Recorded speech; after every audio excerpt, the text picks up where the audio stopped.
All right, Shalom, this is your brother Shamar for the Phoenix Camp. And with that being said, I want to give all honor, glory, and praise to Yahweh, Bahashem Yahweh Shai, Bahashem Kakadash.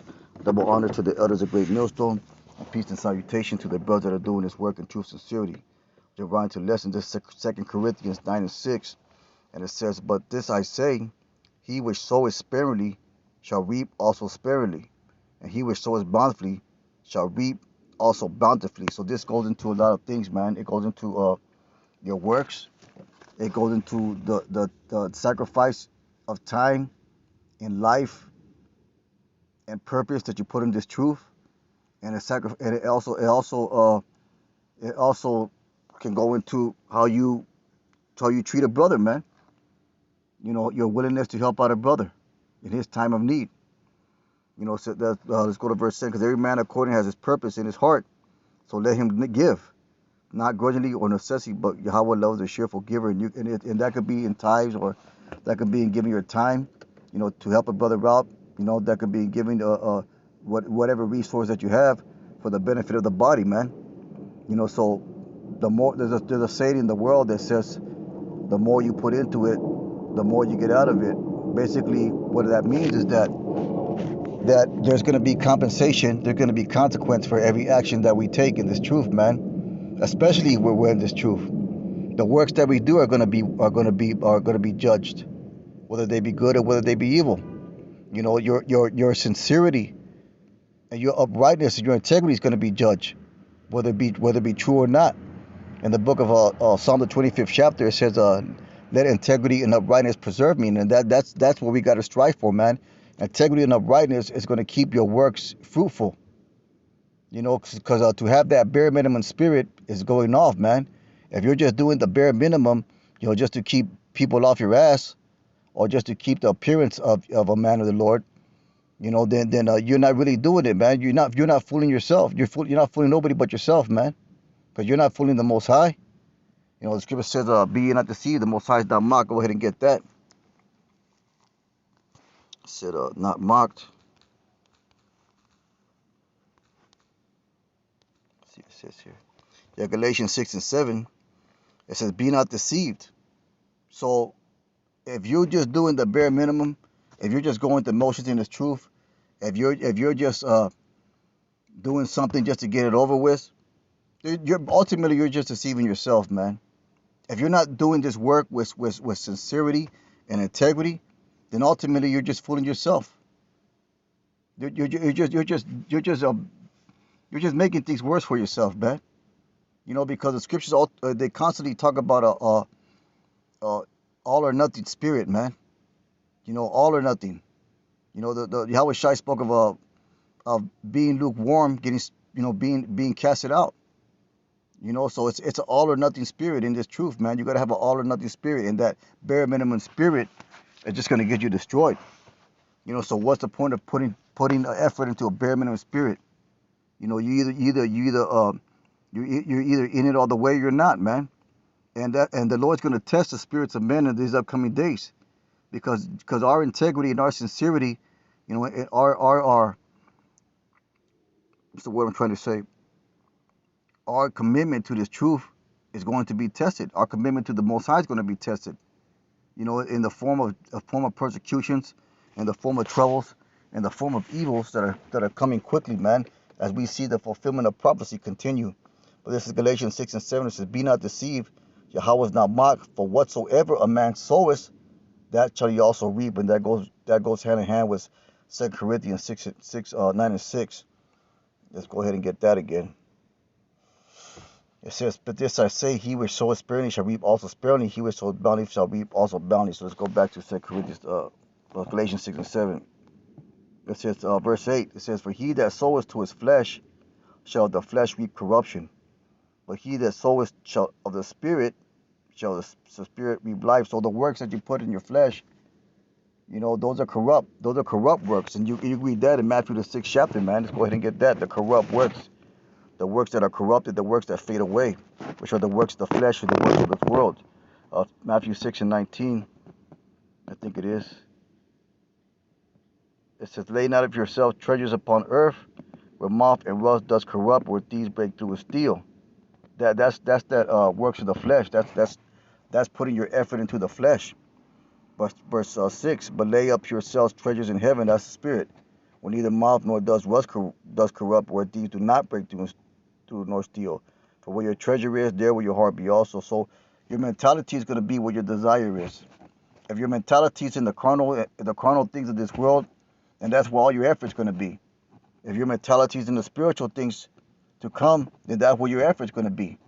That's why Yahweh Shai said, you shall know them by their fruits, man. You know, that's why Yahweh Shai said that you can't bear fruit unless you're of the vine, the true vine, which is Yahweh Shai. And we're going to go ahead and get that, John, I think it's the 5th chapter. Let's go ahead and get that real quick. This is John, the 5th chapter. Let's see here. Is that it? Nah, Salak. It's right here, John 15:1. It says, I am the true vine. This is just Yahweh Shai speaking of himself. And my Father is a husbandman. Every branch in me that beareth not fruit or works, because fruit is another way of saying works, he taketh away. And every branch that beareth fruit, he purges it. Purges are what? Prunes. That could be likened to the trials and afflictions that we go through to build us up, so that we may bring more fruit. You know, when you build up, you have a stronger spirit. You do better works. He said, and every branch that beareth fruit, he purges it, that it may bring forth more fruit. Now you are clean through the word which I have spoken unto you. Let's get this footnote here. Because of the word spoken unto you, abide in me and I in you. So our mentality, our spirit, our desire, our commitment, our thought process, our goal, our our effort, you know, going back to the scripture, what a man sows, that shall he reap also, is to be this word in Yahweh Shai, because Yahweh Shai is the word. It says, abide in me and I in you, as the branch cannot bear fruit of itself, except it abide in the vine. No more can ye except ye abide in me. So we can't even do works unless we're constantly in this scripture. We're constantly in Yahweh Shai, constantly in the spiritual mind state. Does that mean that you're going to be in the spiritual mind state 24/7? No, you're not, man. But as you strive with sincerity to be in that spiritual state, then you're going to be way better off than you are for someone that's not even trying. It says, I am the vine, you are the branches. He that abideth in me, and I in him, the same bringeth forth much fruit. For with me you can do nothing. So if you're constantly in this word, man, then it's going to show through your works. It's going to show through your actions, and that could be it's going to show in your daily life. What it's trying to say, it's going to show in how you conduct yourself and how you treat other brothers, man. If that spirit was in you, it's going to show. It's going to show. Whether or not Yahweh Shai is dealing with you, it's going to show in your conduct and your mannerisms. It's how and your intensity, your commitment. It's going to show, man. And that's why you only see that spirit in Great Millstone, that spirit of works, that spirit of brotherly love, that spirit of order and discipline, that spirit of works. You know, Great Millstone is known for its works, man. It's known to be a highly productive camp, man. We're all about works. We are constantly at work, man. Men at work, you know. And you can see these other so-called Israelites groups.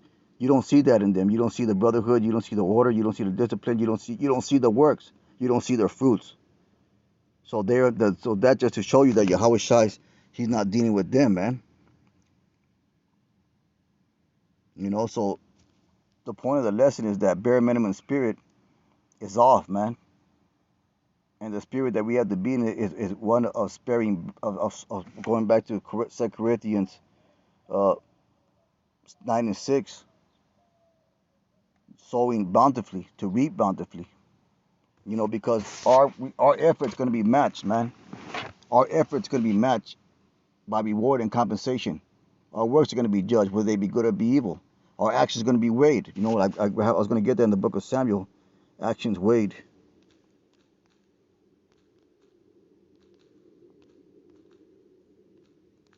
Salak. It says 1 Samuel 2 and 3. It says, talk no more exceeding proudly, let not arrogancy come out your mouth, for the Lord is a God of knowledge. He knows all things, and by him actions are weighed. So he knows your sincerity. You know, he knows the reins of your mind. He knows your thought process. He knows whether you're true or not. He knows if you're faking the funk. He knows if you're doing the bare minimum. He knows you can do more. He knows if you're holding back.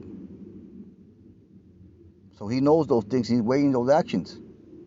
Those actions are being weighed, man. They're being judged, in other words, man. The scripture said that all our works are going to be judged. You know, so if knowing that we're going to receive recompense and reward for our efforts, then we have to think in that terms. You know, going back to was it John the 5th chapter? Let's go ahead and get that. Or the Matthew the 6th chapter. I forgot what it is. I'll find it right now. Let's see here.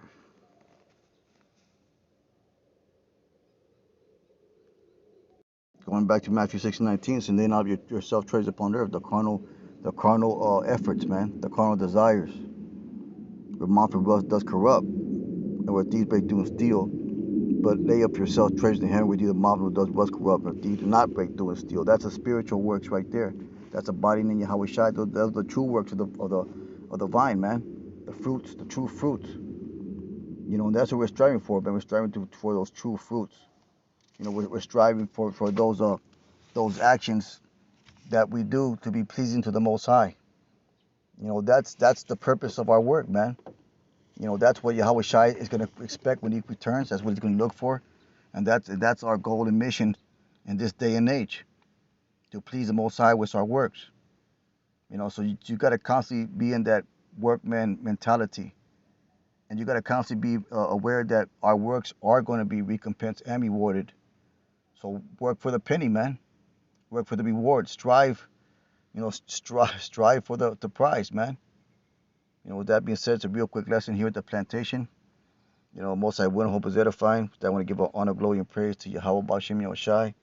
Call halal Yahweh Bashem Yahushai. Let's keep on pushing. Shalom.